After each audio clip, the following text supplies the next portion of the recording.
Siddhi Vinayak medicos उस chemist shop का नाम था जहां मेरा पहला job Delhi south x part 1 में नियर एंड्रयूसगंज था। करते करते करते करते लगभग 13, 14, 15, 16 लगभग 15-16 जॉब मैं कर चुका हूँ। इंटरव्यू न जाने कितने दिए दिल्ली गुड़गांव में, और इंटरव्यू भी ऐसा कि 9 से 5 वाला जॉब, बढ़िया सैलरी, बट इंग्लिश आती नहीं थी तो इंटरव्यू दे नहीं पाता था। और करते करते करते आज अपने बनबसा में फिर से पहुंच चुका हूं। सफल कहीं नहीं हुआ, इंग्लिश की वजह से बड़े बड़े जो अच्छे नौकरियां वहां इंटरव्यू दे नहीं पाया, कोई टेक्निकल हैंड नहीं सीखा, और उल्टा 15-20 लाख रुपए का लोन हो गया मेरे सर पे। आज तार रहा हूं और बनबसा में ही नौकरी कर रहा हूं। तो कुछ इस तरह से कहानी थी, मैं आप लोगों को पूरा डिटेल में बताता हूं। Hi, I'm David Singh Raut and you are watching DWL Bharat vlog YouTube channel. आज मैं आप लोगों को कोई बाहर लेकर नहीं जा रहा हूं, कोई जगह जहां आप लोगों को मैं घुमाऊंगा। आज जस्ट मैं अपने बारे में बताऊंगा कि मैंने जो ज़िंदगी में जॉब की कहां से शुरू की और कहां आकर ख़त्म हुआ, और मैं अभी एग्जैक्टली कहां पे हूं। तो शुरुआत जो मेरी जॉब की थी, पहला जॉब वो मेडिकल स्टोर में था, केमिस्ट शॉप पर। और मेडिकल का वो केमिस्ट का नाम था सिद्धि विनायक मेडिकोज के नाम से, जो दिल्ली में साउथ एक्स पार्ट 1, उस गांव का नाम, उस जगह का नाम तो एग्जैक्टली याद नहीं आ रहा है, एंड्रयूसगंज के पास में जिनकी दुकान थी उनका नाम था हितेश सांवरिया। वो मेरे कजन के दोस्त के भाई थे, उन्होंने मेरे को रखा। अब वहाँ पे किया, मुझे सैलरी देते थे वो 1800 रुपये। जब मैं यहाँ से घर से गया 10th पास करके 1800 रुपये मिलते थे। और उस समय किराया था दिल्ली में, मेरे कजन के साथ में रहता था, 4000 रुपये किराया था, बिजली पानी अलग। अब यार मेरे 1800 रुपये में से तो कुछ होने वाला नहीं था, घर पे भी भेजना था कुछ। अब मैं ये लगा लो 1800 रुपये तो कुछ वैल्यू नहीं था। तो भाई के साथ रहता था, वही करते थे। करते करते 8 महीने सीखा। उन्होंने सपोर्ट भी किया कि छोटे मेरे साथ रहो और टी फार्म बी फार्म जो भी होता वो कर लेना यहाँ से करते करते, लेकिन माना नहीं। अब ये छोटा ही था, मैं तो मन नहीं माना, और 1800 रुपये मिलते थे, मैं छोड़ के चला गया। पहला जॉब ये था, मेडिकल से शुरू हुआ ज़िंदगी का। उसके बाद कोई जॉब ना मिले, 10th पास को क्या जॉब मिलेगा। करते करते करते मैं एक किसको मैं चाचा बोलता था, गोविंद, श्री गोविंद नाम है उनका, और चाचा बोलता था। उनका वो किसी ढाबे में काम करते थे, उनके साथ करते करते करते उसी ढाबे में करते करते बर्तन मांजे, टेबल साफ किया, वेटरिंग वाला काम किया, करते करते उस ढाबे में। और ढाबा था खेलगांव में, एंड्रयूसगंज के पास है खेलगांव, उससे पहले रोड के किनारे में भी लगाते थे। तो करते करते नान, चावल, रोटी ये बनता था। वहाँ करते करते वो मेरी दूसरी जॉब थी। लगभग 4-5 महीना उन्होंने मुझे अपने साथ रखा, क्योंकि मेरे पास काम ही नहीं था और मेरे अपने कोई थे नहीं।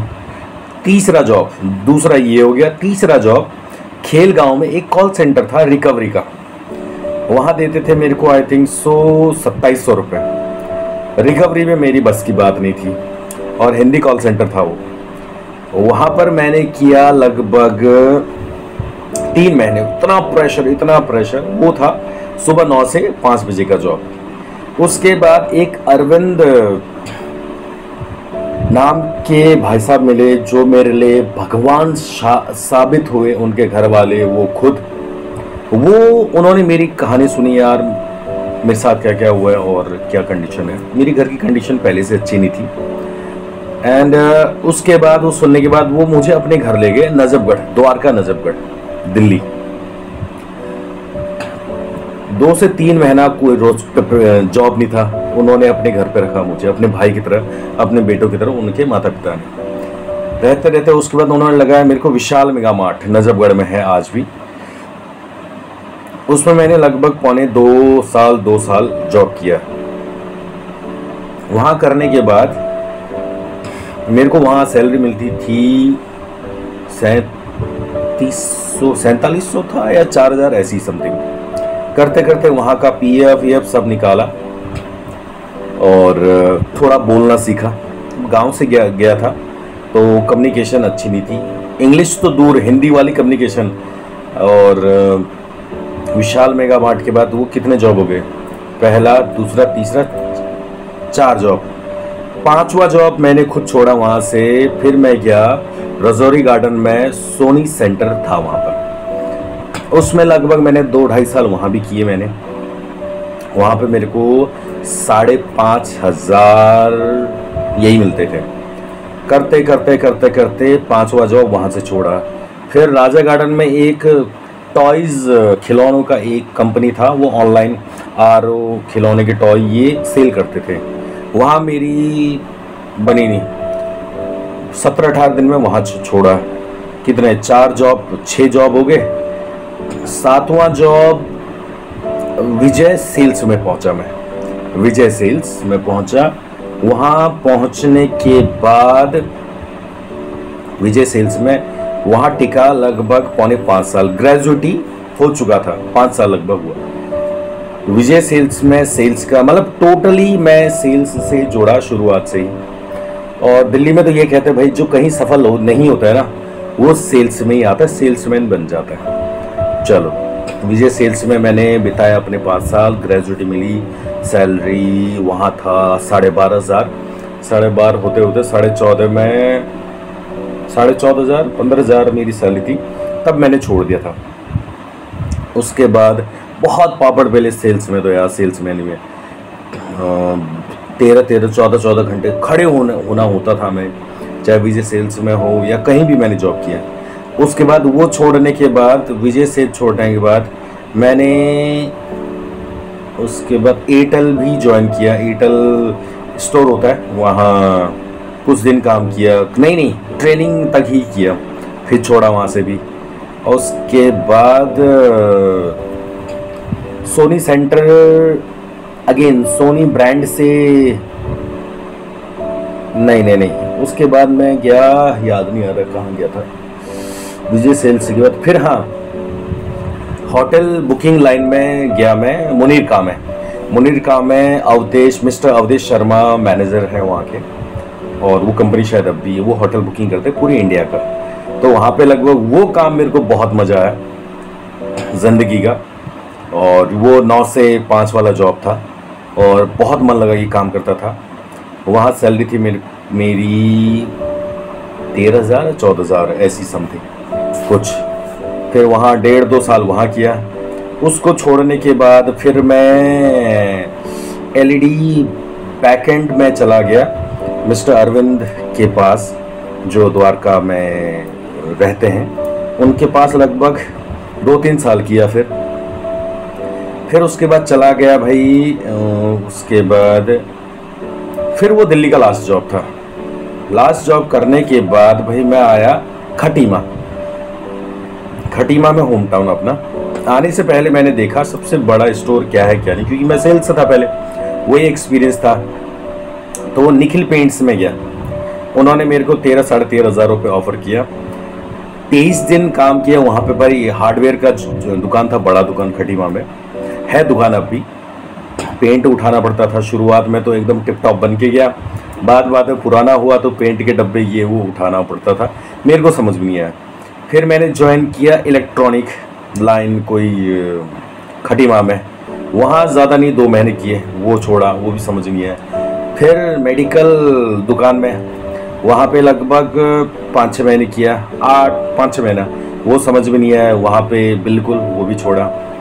फिर आया मैं अगेन अस्पताल में करते करते आज अपने बनबसा में ही, होम टाउन में ही 3-4 साल होने जा रहा है।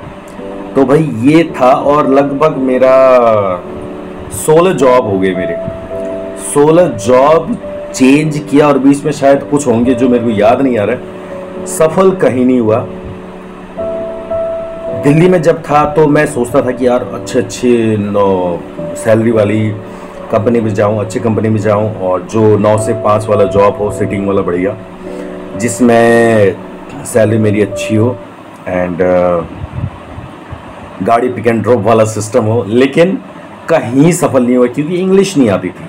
तो इंग्लिश आप पढ़ाई कर रहे हैं, पढ़ाई के साथ साथ अपना कम्युनिकेशन यानी कि इंग्लिश में ज़बरदस्त बनाइए, ताकि आप कहीं भी इंटरव्यू देने जाएं। यार देखो, इंग्लिश के बिना तो काम नहीं चलता है, क्योंकि वर्ल्ड वाइड ना इंग्लिश में ही टिका हुआ है, पूरा वर्ल्ड इंग्लिश में ही टिका हुआ है। तो वो इंग्लिश के बिना कहीं काम ही नहीं चलेगा, राइट। चाहे होटल में जाइए, कहीं भी एक दुकान में भी काम करने के लिए इंग्लिश अगर पढ़ा रहे ना, माय गॉड, आपकी सैलरी वैसे डबल हो जाएगी। तो इंग्लिश मस्ट है। उसके बाद 16-17 जॉब करने के बाद भी मैं टेक्निकल हैंड कोई हुनर सीख नहीं पाया। हाँ, सिर्फ बोलना सीखा, जो बोलने का तौर तरीका होता है नीडर होके, वो भी इंग्लिश में नहीं, सिर्फ हिंदी में बात करना सीखा सेल्स लाइन में। और उल्टा आज होम टाउन आने के बाद 15-20 लाख रुपए लोन हो गए मेरे सर पे। यार सैलरी इतनी है नहीं, यहाँ भी 10-15 हज़ार रुपये ही सैलरी है मेरे होम टाउन में, बनबसा में भी, और 15-20 लाख रुपए का लोन, कोई टेक्निकल हैंड नहीं। ज़िंदगी भर लगभग 16 से 17 जॉब मैंने की, कहीं सफल नहीं हुआ। तो असफल जो इंसान होता है ना, कुछ मैं ऐसा हूँ आज। तो भाई मैं आज ये सारी डिटेलें इसलिए बता रहा हूँ, अगर आपने जॉब करना शुरू कर दिया 12वीं के बाद या BA ग्रेजुएशन के बाद, सबसे पहले पढ़ाई करते करते अपना इंग्लिश कम्युनिकेशन बहुत स्ट्रांग रखिए। किसी भी फील्ड में जाएंगे आज के दौर पे, तो इंग्लिश बहुत इम्पोर्टेंट है, इंग्लिश के बिना काम नहीं चलेगा। दूसरा, कोई टेक्निकल हैंड कर लीजिए, यानी कि आपके हाथ में कोई हुनर होना चाहिए टेक्निकल, या तो बाइक का हो एक्सपीरियंस, बाइक स्कूटी सुधारना आता हो, या फिर इलेक्ट्रीशियन, या फिर बहुत से काम है, राइट। टेक्निकल हैंड होना बहुत ज़रूरी है, तब जाके सफल होंगे। अभी ये नहीं कि यार एक बार BA MA कर लिया, उसके बाद नौकरी की तलाश में है, इंग्लिश आती नहीं है, ऐसे ना करें, नहीं तो मुझ जैसा फेलियर इंसान बन जाएंगे ज़िंदगी में। सिर्फ सर के ऊपर क्या आएगा? लोन। तो भाई ये मेरी ज़िंदगी थी, शुरुआत की थी मैंने दिल्ली से और मेडिकल से, और आज फिर से अस्पताल में पहुंच गया हूँ। और इसके बाद यार कोई जॉब नहीं करना है, बस यही है लास्ट। करते करते अब देखो ये कब तक, कहाँ तक मेरे साथ रहता है ये जॉब। तो भाई अगेन मैं एक लाइन बोल देता हूँ, पढ़ाई के साथ साथ अपना कम्युनिकेशन अच्छा रखिए, इंग्लिश का परफेक्ट होना चाहिए इंग्लिश में। और दूसरा, कोशिश कीजिए कि हाथ का हुनर हो, ताकि कभी असफल ना हो, राइट। तो गाइस आज के लिए इतना ही, बाकी will meet you on next video. तब तक के लिए good bye and thank you so much. और हाँ, कोई कमेंट करके मेरी ज़िंदगी में जो मैंने एक्सपीरियंस लिया है, पाया है, जो कुछ भी कुछ पूछना चाहे तो कमेंट कर सकते हैं।